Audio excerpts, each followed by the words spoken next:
Oh, welcome to the Russ Joy Show on a Friday. I'm Russ Joy. You figured that out because you're smart. It's also the name of the show. We have a very quick show. It's going to be a rapid-fire show because there are so many things to get into, but it is a Friday, and it's a Friday in the summer, and as we talked about on Wednesday or Monday, the summer is coming to an end very quickly. We are pretty much equidistant between the end of many school years in June and the start of new school years in August. Like, we've pretty much reached that midway point, and there are so many things going on, but the good news is some of it is Philly-related, some of it's not, some of it's follow-ups on Monday's stuff and Wednesday's stuff, and maybe we'll set the table a little bit for next week. There are so many things to get into.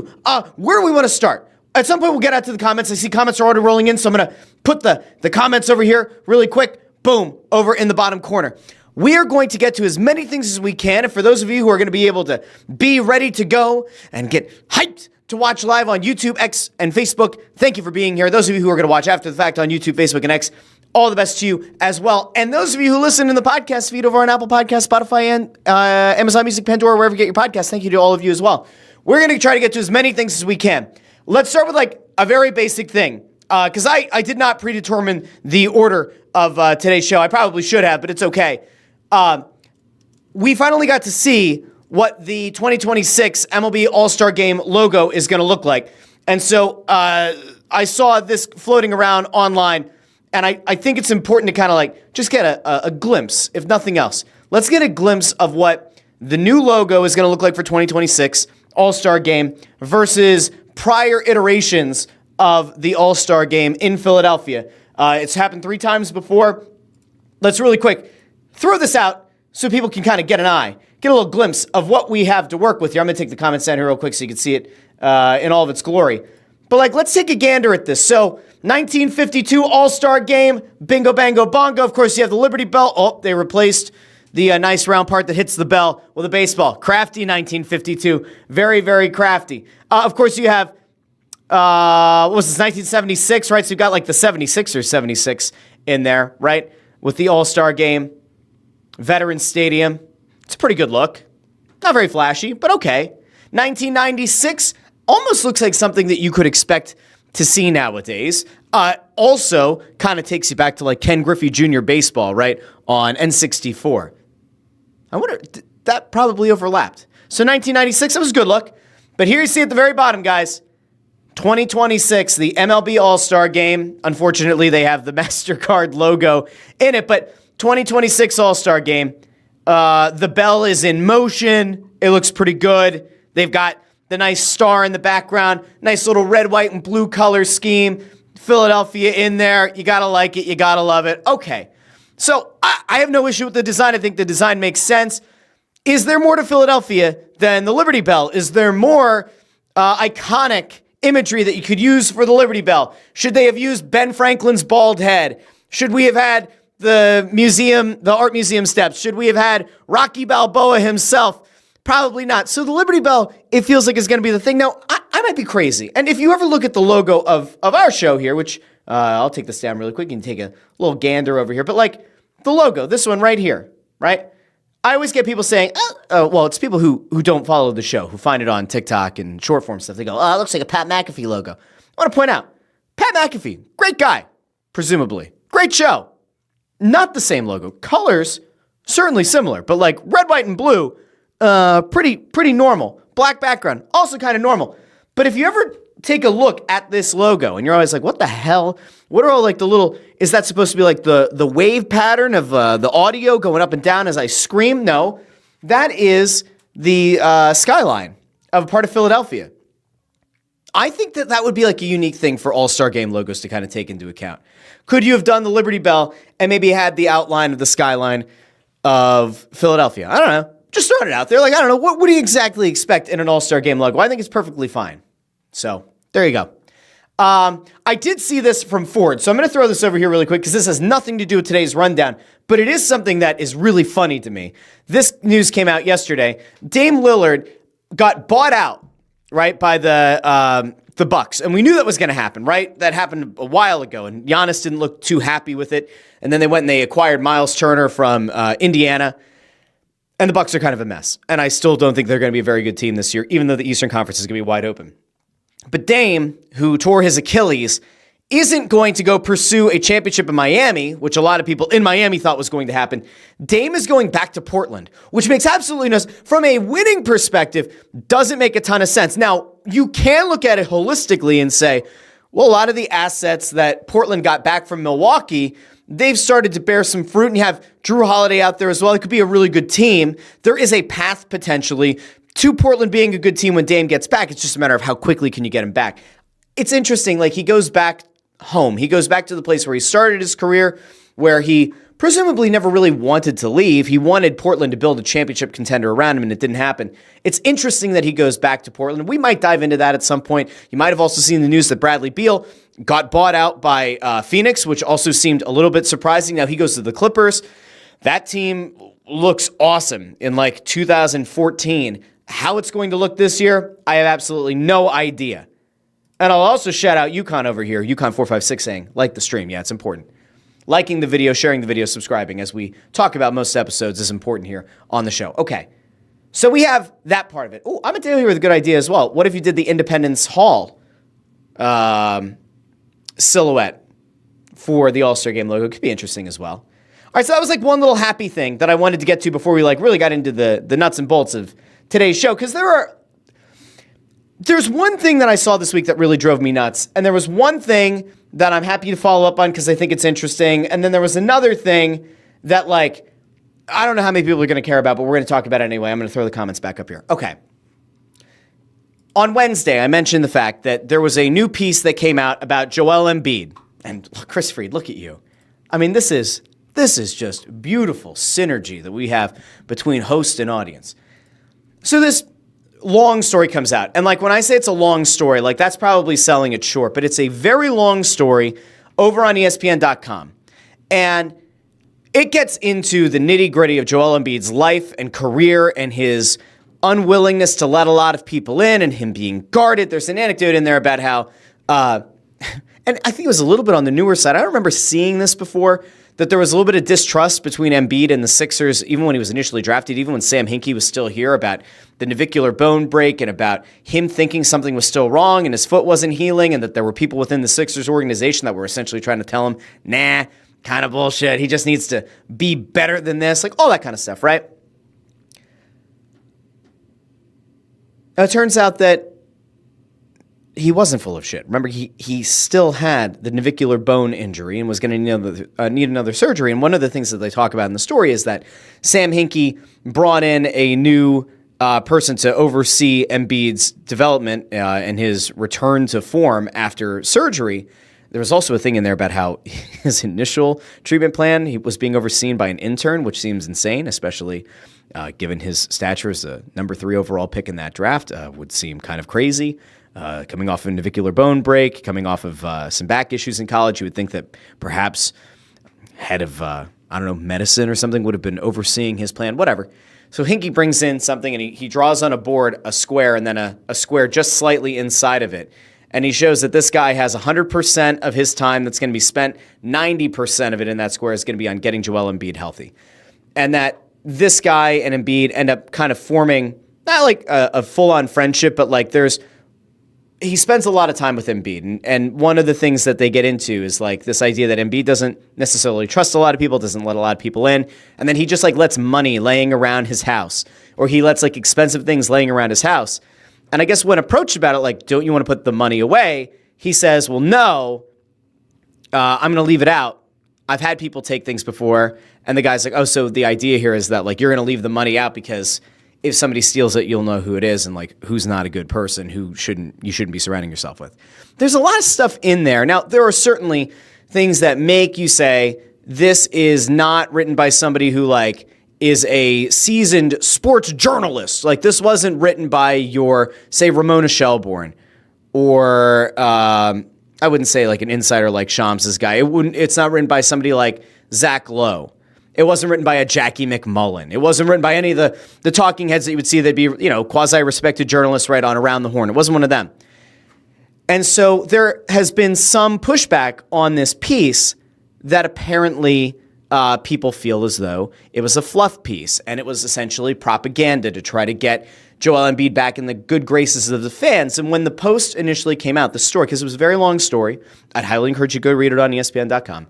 When it came out, it felt like you're going to have people who are going to say, wow, you know what? As much as I've gotten on this guy about his inability to deliver and his inability to deliver a championship and stay healthy and all that, there's a human being in there. And yes, he's a multi-millionaire. However, he's still a human being. And money can buy you a lot of things. And to some extent, money can buy you short-term happiness. But when you're constantly getting trolled on by a fan base, when it feels like the fan base has kind of turned its back on you, when it feels like the organization has turned its back on you since day one, again, go back to the Hinkie era where they're talking about the medical staff and some people in the organization essentially making it sound like, oh, he's just lazy. He doesn't want to get healthy. It's kind of always felt like maybe this guy has had this feeling that he's had his back against the wall and that people haven't had his back. And so when you read the story, does it paint a portrait of a guy who's been largely misunderstood? Yes. Does it give you the feeling that this guy feels very closed off? And yeah, and he also talks about, in pretty solid detail, about how he always felt like between his parents, they were both kind of quiet. He has this tragedy around the tragic passing of his brother and this missed opportunity because of an injury. He and his brother and his family, they don't get together for the draft. His brother's on the East Coast, and it had been like 4 or 5 months since they'd seen each other. That's the last opportunity they would have had, in theory, to see each other before this tragic accident. There are a lot of things that weigh on this guy, and he's had a lot of things that you would say are true blessings, like you get to pick up basketball at age 16. You get to make your way to the NBA. You get to be a top 3 pick in an NBA draft. You win an MVP. You have a team built around you year in and year out. And all of those things are blessings, and they truly are. And I have to imagine that on a human level, he feels like they're blessings because they are. And yet, you just knew reading the story, there was going to be somebody who was going to say something for attention, or was going to say something because they wanted to take like the capital J journalist route, or they had to figure out a way to complain about Joel Embiid and to complain about this story and to complain about had to complain about the fact that we're pulling back the curtain a little bit, and on a human level, you're getting to know the player a little bit better, to know the human being. It's one thing to rag on a guy, but it's another thing entirely to be presented his humanity in the way that this ESPN piece did. Now, again, if you want to make the argument that it was definitely slanted toward Joel Embiid, the human being, and maybe wasn't nearly as critical of some of the conditioning things or some of the injuries and the impact that's had, that's fair. But man, there was somebody that just, it got to me. I don't know why it hit me the way that it did, but it really, really hit me. And it was John Kincade over on 97.5 The Fanatic. And in fairness, if this was all just a ploy to try to get bad attention, well, I mean, in fairness, like mission succeeded because he got ripped apart for his take. Now, there were certainly some people who agreed. There were 340 replies to a transcription of his comment on the Embiid piece, 290 retweets or quote tweets. Now, I don't have a specific number of how many, but my God, there were a lot of quote tweets that were also dunking on it. Only 235 likes on the tweet. And I am going to now go over with you John Kincaid's opinion, I guess, of what this piece was, because I get being critical of players. I fully understand. I do it all the time. But I also make it a point to try to drive home to people that there is a human being behind the player. We talk about this with the Sixers, with the Flyers, with the Eagles, with the Phillies, with the Union, with whomever else. There is still a level of humanity to these people. And whether or not you want to just imagine that they're all robots or not, there are things that can get to guys. There are things that can get to pro women athletes that play in the WNBA, that play in professional leagues for hockey and for soccer and everywhere else. They're human beings. The birth of a child, the lack of sleep, can have an effect on a player's ability on the court, on the ice, on the field. The death of somebody close to you can have an effect. Yeah, you might have all the muscle memory in the world. Yeah, you might have figured out a way to get to the pinnacle of a sport or get to the highest level of competition. But you're still a human being. You're still going to be affected by the things that happen away from your job. And in fairness, as I see Ford is already keeping the counter going, it's one thing to approach the analysis of a player and say it doesn't matter, there's still a baseline expectation. It's another to kind of go this way. And this is where we're going to go out to the John Kincade response to the Embiid post. And I truly don't get it. But I'll read it off to you, especially for the people in the podcast feed. And I'll read it off to the people who that might be a little bit too small, the writing. Let me see. Can I zoom in here? Make everybody's eyes. Yeah, there we go. See? Russ Joy, man of the people. We're going to take the comments down so we can see the whole thing. Okay. So this is John Kincade's response earlier this week. Quote, "You got moved by this piece, but to me, this is absolutely a PR piece. This was absolutely a piece orchestrated by his camp. As I put it down and I wrote down all my notes and everything, I'm going, why? This was written with agenda. Why? If this was written by an NBA reporter, this would not be as it's one-sided. This is a very positive, I don't want to use the word cuddly, but a very fluffy piece for Joel Embiid because this writer was given access. He was granted the access, and this is, you're writing a piece on Joel Embiid. This is the piece we want. Now write it." Okay. That's the response. So the guy effectively bears his soul as part of this piece. And again, you could say that it's a fluffy piece. You could say that it's not the most critical piece, which, in fairness, it's not an overly critical piece. It provides a lot of context behind the scenes to some issues that have apparently been long persisting between the player and this organization. More so than I think people previously expected. In fairness, I, as somebody who was a true believer in whether you can see it or not here, the process, and was a believer in what Sam Hinkie's vision for the team was, it didn't work out. I didn't realize that there was so much distrust being sowed even back with people in the day, back in the Hinkie era. I expected there to be a lot of vitriol in the Colangelo era, especially given how things went. Now, in fairness, I will also point out, there we go, Ford, you're up to 6 now. There have been public comments that Embiid has made about Hinkie and about the way that he was treated by people in the organization around his brother's passing. That has been positive. So it's not all negative. But I think the fact that you've seen that there's always been this level of miscommunication, distrust, whatever you want to call it, from the time he was drafted until now is important because that has now spanned multiple front offices, multiple coaches. You could maybe even try to draw a line there and say, well, there's a common denominator. It's the player. If he hasn't been able to stay healthy, if he's had conditioning issues, that's on the player. And like that is probably a fair and balanced take. But the reaction to this piece, the reaction to going after it as it's just a PR piece and effectively trashing it, effectively just kind of casting it aside as though it doesn't matter because it's not as critical as you might have wanted, I don't think is a fair opinion to have at all. I mean, you're certainly welcome to your opinion. John Kincade is certainly welcome to his opinion, but I would say it's a pretty fucking miserable opinion to have. It's a pretty pessimistic and negative way to look at the world. The thing that's crazy about it to me is like we all, right, acknowledge to some extent that like every day that you get to wake up in this life is in its own way a blessing. You are lucky. You get to wake up every day. Hopefully you're in a great situation. If you're watching the show out there, you're in a good situation. You've got loving family, friends, everybody around you. You have food on the table, a roof over your head, and you are lucky. You're blessed, however you want to approach it. And if you've been through some real adversity in your life, you probably have an even greater appreciation. And you probably have built up a little bit more empathy than people who haven't. The thing that's crazy to me is that, like, John Kincade's been very public. He's battled and beaten cancer multiple times, which is awesome. Awesome.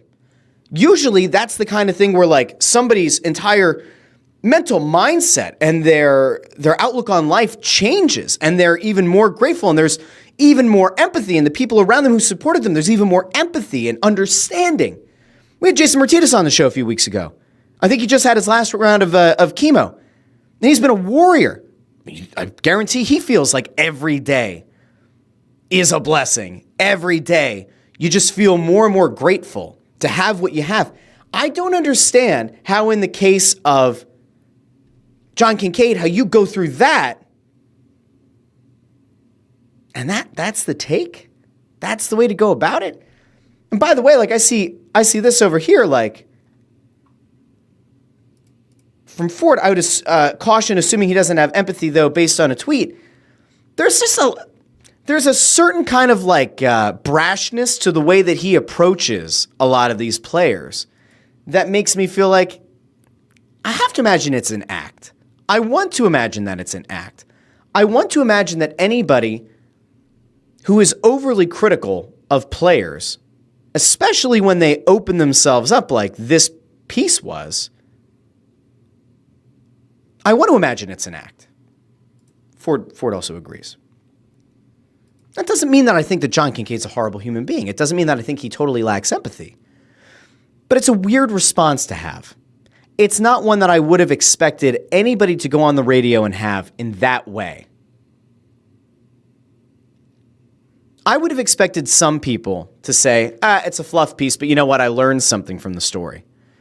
Yeah, it's not a critical piece, but like, the guy has been through a lot. We're going to give him a little bit of grace here. Now, listen, if that segment, because in fairness, I didn't listen to the full segment, and I'll be honest about it.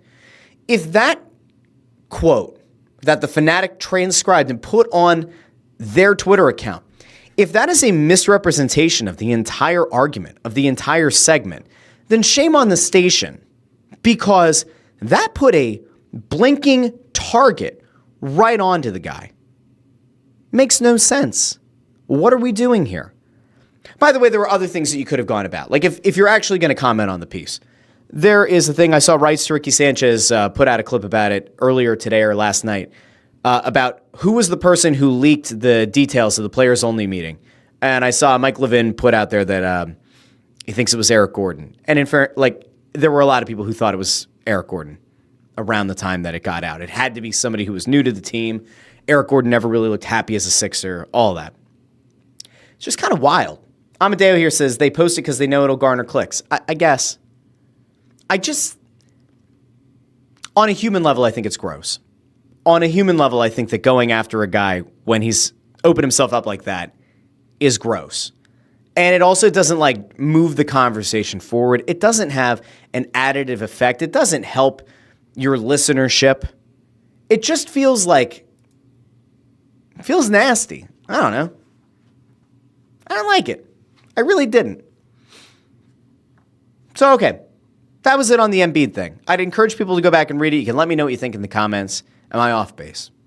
Again, not saying the guy lacks all empathy in the world. I just think it was a weird lane. I think it was a weird take to have. It got engagement. But if that's where we are, okay, and I get it. I do this show. I do Snow the Goal. I do other shows. I get it. You want to get your thoughts out there. You want engagement. You want people to find your show and to listen. And in the case of like his morning show with the Fanatic, like it's probably never going to catch WIP. I don't even know if it's ever going to gain much market share. That certainly isn't the way to do it. Like if that's an attempt at being shock jockish or something to try to stir up conversation and get people to switch stations, like that ain't going to work. All the best. It's not going to work. All right, so we're going to move on from that. Now, that's the Embiid piece of the show. Now, I also have some stuff in here that I wanted to touch on very quickly. A little bit of an update from earlier this week. If you remember, we talked about the fact that FS1 was canceling Joy Taylor's show and 3 other shows in the morning. Wednesday, there was speculation that Barstool and Fox Sports were going to get into some kind of an agreement, and then it happened. In one of the wildest, I mean, in fairness, like they did, man, I got to stop saying that. There have been so many tweets that have gone out across Fox Sports, across Fox, Barstool. I saw Big Cat put something out. I saw Portnoy put something out. It's pretty insane when you see this kind of like well-orchestrated PR, but in like a good way, and it makes sense. Fox and Barstool together. Now, we did talk about the fact that Portnoy is going to be on Big Noon Kickoff. That was confirmed. There are now people who are trying to compare Portnoy going to Big Noon Kickoff as the answer from Fox Sports to ESPN having Pat McAfee. I don't know if it's going to work. Like in fairness, number 10, was that the 10th one? I think we were at 9, so that's 10. We just hit it. There we go. Greg by the right goes right. We just hit it. I feel like Cole Hamels used to say, you know, when he was thinking after games, he'd always say, now I'm very self-conscious. When Barstool and Fox finally put out this word, there are going to be people that are going to hate the fact that Portnoy is now associated with Fox. Like, there are going to be people who are automatically not going to pay attention. But the smart thing in all of this is there is a very loyal following to Barstool Sports. If Big Noon Kickoff wasn't that close to beating College Game Day anyway, I don't think this is going to cost them so many viewers that it's going to widen that gap by a wide margin. In fact, it might actually still pull the viewership of those shows closer because Barstool fans who might otherwise not watch a pregame show are now going to feel the loyalty to Portnoy and they're going to go watch it. Where I think this really makes sense is what I was talking about on Wednesday, this idea that they're going to do shows on FS1 and that having that loyal following tuning into those shows is going to matter. Now, it'll matter even for cord cutters because the Fox app is still available. FS1 is, I think, available with every major like cable alternative, like your YouTube TVs and Hulu and Fubo and all those. So you do have those as well. It's a very interesting tactic for Fox to take. I think it's going to work. The only way that this doesn't work is if you remember back in the early days, I think it was ESPN had Barstool Van Talk, I think it was called. I think they did one episode or two, and it was so controversial or it freaked out Disney enough that they like ended the partnership right then and there.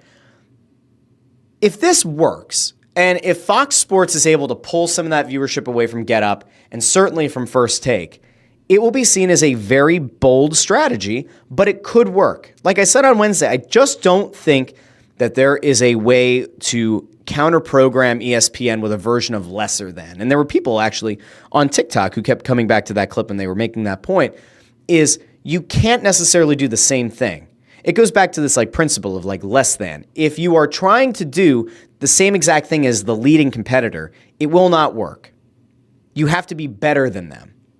And if you're trying to do the debate show, Shannon Sharp and Skip Bayless didn't get it done against Stephen A. Smith and whoever was on the other side of the desk. These morning shows did not get it done against Get Up, and they certainly did not do it against First Take. You have to try something bold. This is a bold thing, and I think it's going to work. I don't know how much it's going to work. I don't know if it's going to like fundamentally change the landscape of that morning window leading up to Colin Cowherd's show on Fox Sports 1, but I do think it's interesting. These are the media stories that I kind of get excited for because it's nice to have an alternative. Now, there is one other thing I wanted to get to, and it was not this, but I am going to show you this really quickly because I know that I've been getting questions from people about the Philadelphia Union, about the fact that they're having such a great season. There is a video out right now about, or was it earlier this week? There was a video going around of their brand new campus outside of Subaru Park. And there was a drone video that was going around. I can't find it right now, but it was huge. They built this massive facility, and it is absolutely going to be, you would consider, a game changer in trying to attract players to their already successful academy. It is a massive complex. I have legitimate questions about where people are supposed to park. That was like the one thing back in the day about the Union. That was like the main thing about getting excited about going to Union games is that you could tailgate for a long time. There was never a shortage of parking spots. The last time I went down to a game, I think it was like a year ago, 2 years ago, I was like, where the hell do you park? What's happening? They replaced all the good parking with practice fields, and then it kept expanding. Okay. I don't have the video here. You'll find it on Twitter. The last thing I did want to get to has nothing to do with sports, but I feel morally obligated to comment on it. And you might be thrilled with this commentary, and you may not be. I'm going to drop off the comments here. So the word comes out yesterday that there's a late night shakeup. Now, there was a time in my life that I absolutely loved late night TV, that I would check out Leno and Letterman. Although I was never a huge fan of those two specifically, I was always more locked into the later window. Specifically, Letterman's follow-up, who I will talk about in a second. But the thing that I was shocked by, right? If you go back, like Leno was moved on from, they put Conan O'Brien in there, and then eventually Jimmy Fallon. And then we saw James Corden took over the Late Late Show, which was a horrendous decision. And Letterman got replaced by Stephen Colbert. Well, it came out yesterday that in the midst of all of the media and the merger and then the selling, Paramount is trying to sell, and Paramount is the CBS parent company. Oh, I lost it. There we go. Well, let's get this back. I can do it. There we go. That as they're in the midst of trying to complete a sale, there was the lawsuit by Donald Trump against Paramount, I guess, against 60 Minutes for the editing of a Kamala Harris interview. You're not here for the political discourse, and I'm not here to provide it. But that was like the short version of there's this lawsuit, and they're trying to settle. Even though the parent company had said there's no merit to the case, they're going to pay like a $16 million settlement. And Stephen Colbert went on his show, and in the midst of, I guess, his monologue, he like called out the parent company. And the crowd booed and all that kind of stuff. They were booing the parent company for making the settlement. Well, it comes out yesterday that CBS is ending The Late Show. They're not firing Stephen Colbert effective immediately. They're not firing him effective May 2026. They're not replacing him in May of 2026. They're getting rid of the show entirely. They are axing the entire show. It's going bye-bye, the way of the dodo. I can't say I'm totally shocked. I think if Harris had beaten Trump, Colbert would have remained on air, would have kept doing the show that he was doing. I will be honest. I don't really watch Fallon's show. I don't watch Kimmel. I did not watch Colbert. There was a time that I did. There was a time that I watched Fallon. I've never been a Jimmy Kimmel guy. Jimmy Fallon to me is fine. It's okay. It's not my cup of tea. Colbert, it felt like just went so far. Like if I watch a Late Show, I'm there for a funny opening. I'm there for maybe a good interview, maybe a good musical guest, but I don't care about your politics. I really don't. You could be super right-leaning, super left-leaning. I don't care. I don't want your politics. I just want a funny show. That's all I'm looking for. I live a simple life. I just want to laugh. And you could sit out there and say, well, how dare you? This is his show. He has creative control. You do it. He'd do it every once. He got canceled. And people are saying, is it a bribe? Was that part of the settlement as his show had to get canceled? I gotta tell you, I found it pretty unwatchable in the times that I would tune in over the last couple of years. But the reason that I bring all of this up is because there is somebody who I am 1,000% convinced should have had that show. And I woke up at like 3 a.m. and I spent an hour and a half going down like a rabbit hole trying to find out what actually happened. But for those who might not remember, there was a guy who was on The Late Late Show. And let me see. I had it right. I had a tweet. Where'd my tweet go? Hold on. There we go. This one. You guys might remember Craig Ferguson. You may not. But Craig Ferguson hosted The Late Late Show after David Letterman. He had the best late night show that I think we will ever see. Now, I'm not old enough to remember watching Johnny Carson. Okay? You might be a fan of Craig Kilborn. You might be a fan of Conan's old show. Craig Ferguson to me was the funniest guy in late night TV. And there was always this like scuttlebutt about like a clause in his contract that he was supposed to be offered Letterman's job. And if he wasn't, it was like, was it a $5 million payout? Was it $10 million? Was it $20 million? And he's doing stand-up. And I was actually listening to his stand-up today while working. And his new stuff is really, really good. But Craig Ferguson did this incredibly funny show where you never, and I mean never, got into his politics. You never felt like if you were left-leaning, right-leaning, super far one way, super far the other, or down the middle, you never felt alienated by the host. He was just really funny. And the guests that he had on and that he won awards for were incredible. I mean, the stuff that he did with Robin Williams was incredible.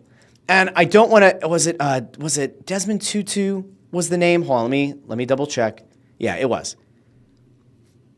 Craig Ferguson did an interview years ago, I think it was 2015, with Archbishop Desmond Tutu. And I think it was almost the whole episode, or like they aired 25 minutes of it, but it was like a 40-minute interview. And he won an award for it. I forget if it was like the Peabody. He won some kind of award for it. It was a Peabody Award. I found it. He won a Peabody Award for this interview with Archbishop Desmond Tutu. And the range that he had as an interviewer, as a host, to be able to put together a Peabody Award-winning interview, to be able to get the absolute best out of Robin Williams, to be able to get the best out of people who would watch the show. We talked about empathy before. The idea of, being kind and understanding of other people. Craig Ferguson had that shit on lock years and years in advance. And so when I saw this news that Stephen Colbert got canceled, I said, well, I'm not surprised. He went very far in one direction. You're effectively going to alienate a large segment of your audience going that way. Craig Ferguson wasn't like that. And I truly do miss his show being on air, because in this time where we're like super, super polarized, it feels like his exact kind of comedy is what we could actually use. And it's the same kind of thing that we should all kind of be looking for in late night talk. Oh, and by the way, it doesn't hurt to, have a robot assistant, Jeff, and also the horse that would come out during the show. So go back. Watch some old Craig Ferguson late show clips. You will not regret it. Look up that interview with Desmond Tutu. Look up the Robin Williams stuff. There's incredible stuff from that show. So if you're looking for a laugh this weekend, that's the way to go. Ryan A says, amen, Russ, the funniest guy. He was. Incredible. And like I said, his most recent stand-up was really, really good. I think I have like 15 or 20 minutes left in it, but so far, it's excellent. He's just a funny guy. Sutliff says, you're right about Ferguson. He had the best interviews, and how he interacted with the robot was hilarious. It's a great show. There's never going to be one like it. But I guess, that's showbiz. Stephen Colbert's canceled.